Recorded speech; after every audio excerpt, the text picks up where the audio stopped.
ওমা কি ওজন রে বাবা, কত বড়!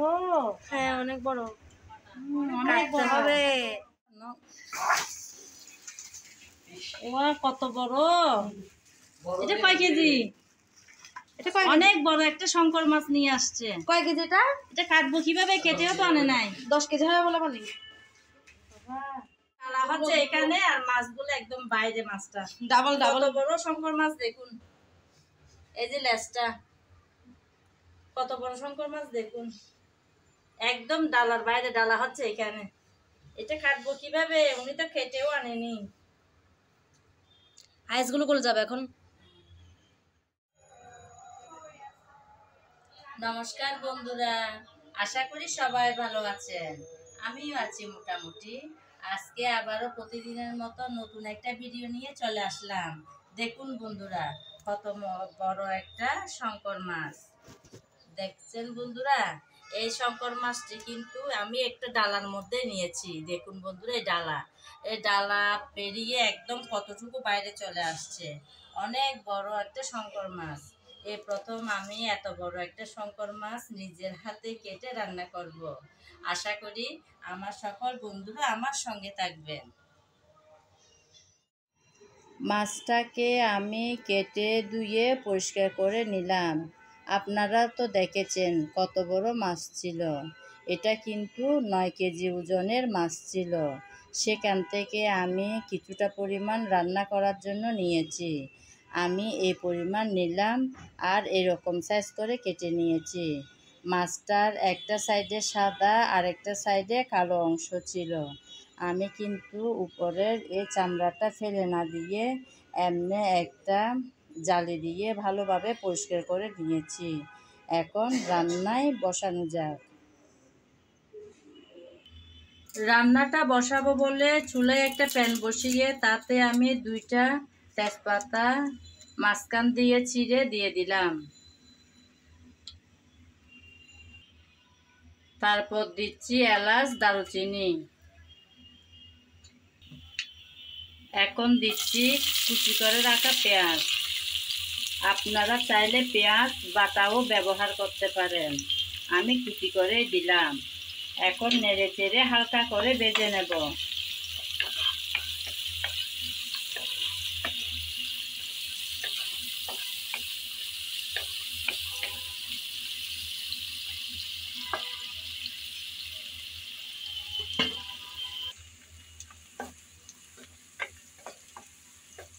পেঁয়াজ আমি হালকা করে নেড়ে চেড়ে ভেজে নিয়েছি। এখন দিয়ে দেব আদা বাটা আর রসুন বাটা। আমি আদা আর রসুন একসাথে বেটে রেখেছিলাম। ওখান থেকে 2 চামচ দিয়ে দিলাম। এখন পেঁয়াজ, আদা, রসুন একসাথে ভালোভাবে নেড়ে চেড়ে একটু ভেজে নিতে হবে, যাতে কাঁচা গন্ধটা চলে যায়।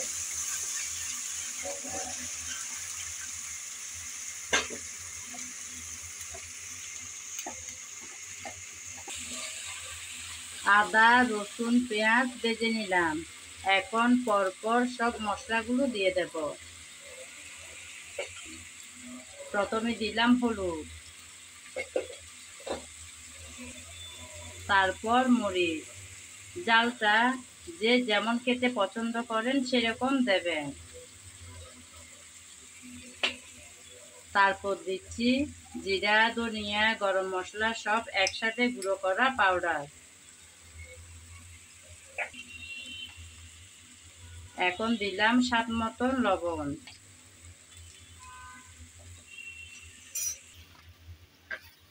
সব মশলা একসাথে এখন নেড়ে চেড়ে ভালোভাবে কষিয়ে নিতে হবে।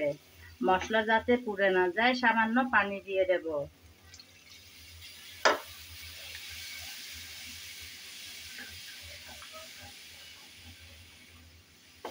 সামান্য পানি দিয়ে মশলা ভালোভাবে কষিয়ে নিতে হবে।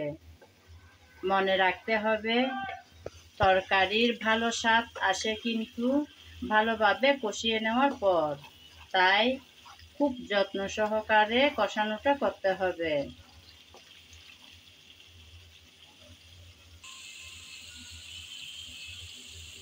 বেশ কিছুক্ষণ যাবৎ আমি মশলা ভালোভাবে কষিয়ে নিলাম। দেখুন বন্ধুরা, মশলা থেকে তেল বেশি উপরে উঠল। এতে বোঝা যায় মশলা ভালোভাবে কষানো হয়ে গেল। আমি এখন একটা টমেটো কুচি করে রেখেছি, সেটা দিয়ে দেব। টমেটো কুচিটাও দিয়ে আবারও ভালোভাবে একটু মশলা কষিয়ে নেব। এতে মশলাটাও দ্বিতীয়বার কষানো হবে, আবার টমেটোটাও একটু নরম হয়ে আসবে আর কষানোটাও হবে।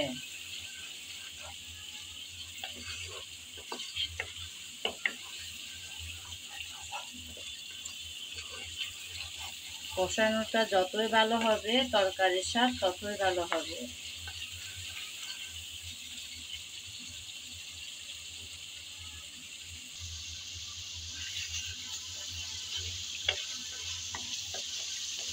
আমি আবারও এসে নেড়েচেড়ে ভালোভাবে মশলাটা একটু কষিয়ে নিচ্ছি। মশলা কিন্তু একদম রেডি হয়ে আসলো। এখন আগে থেকে রেডি করে রাখা মাছটা দিয়ে দেব।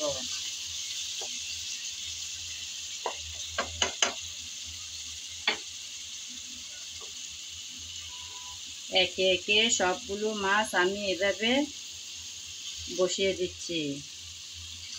আমার আজকের ভিডিও যদি আপনাদের ভালো লেগে থাকে তাহলে আমার চ্যানেলটি সাবস্ক্রাইব করে আমার পাশে থাকবেন। আর যদি ফেসবুক পেজে দেখে থাকেন তাহলে পেজটি ফলো করে দেওয়ার অনুরোধ রইল।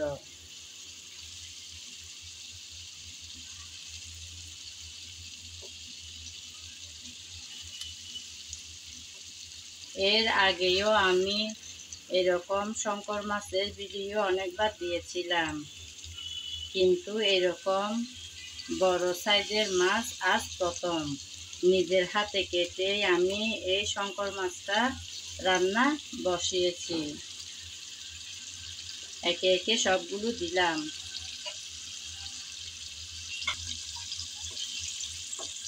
সবগুলো মাছ বিছিয়ে দেওয়ার পর আমি একটু নেড়ে চেড়ে দিচ্ছি, নাইলে নিচে লেগে যাওয়ার সম্ভাবনা থাকতে পারে। আমি সামান্য পানি দেব।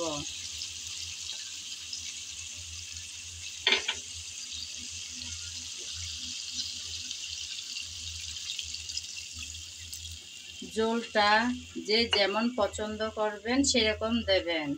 একদম মাখা মাখা সেটাও করতে পারেন, একটু গায়ে গায়ে ঝোল সেভাবেও রাখতে পারেন।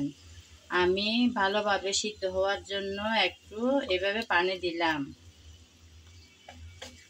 খুব বেশি ঝোলও হবে না, আবার শুকনো শুকনোও হবে না, সেভাবে আজকে রান্নাটা আমি করে নেব। এখন ঢাকনা দেব।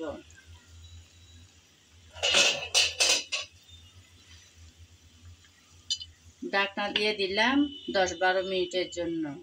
ফিরে আসবো 10-12 মিনিট পর।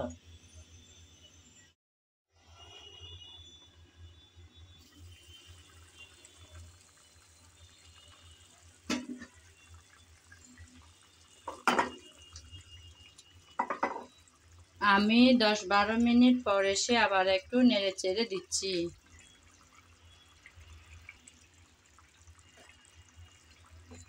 রান্না কিন্তু প্রায় শেষের দিকে। আমার মনে হয় না শঙ্কর মাছ খুব একটা সময় লাগে রান্না করতে।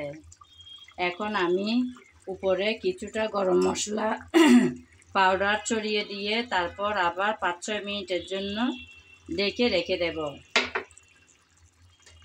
ফিরে আসবো 5-6 মিনিট পর।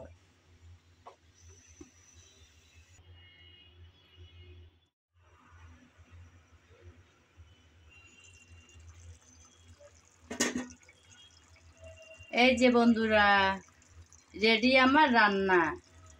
অনেক সহজ আর সুন্দর করে রান্নাটা করে দেখানোর চেষ্টা করেছি। আমি সব সময় চেষ্টা করে থাকি ঘরে থাকা উপকরণ দিয়ে রান্না শেষ করতে, যেমন আজকেও তাই। আমি তো গায়ে গায়ে একটু ঝোল রাখবো বলে এভাবে ঝোলটা দিলাম। আপনারা যদি একদম শুকনো শুকনো করে রান্না করতে চান তাহলে পানির পরিমাণটা কম দিলেই চলবে। রেডি আমার রান্না। দেখুন বন্ধুরা, দেখতে কি সুন্দর না হয়েছে। এই রান্নাটা দেখতে যেমন সুন্দর, খেতেও কিন্তু সেরকম অনেক মজার। আজ এ পর্যন্ত। সবাই ভালো থাকবেন। নমস্কার। আগামী ভিডিও দেখার আমন্ত্রণ জানিয়ে আজ এখানেই বিদায় নিলাম।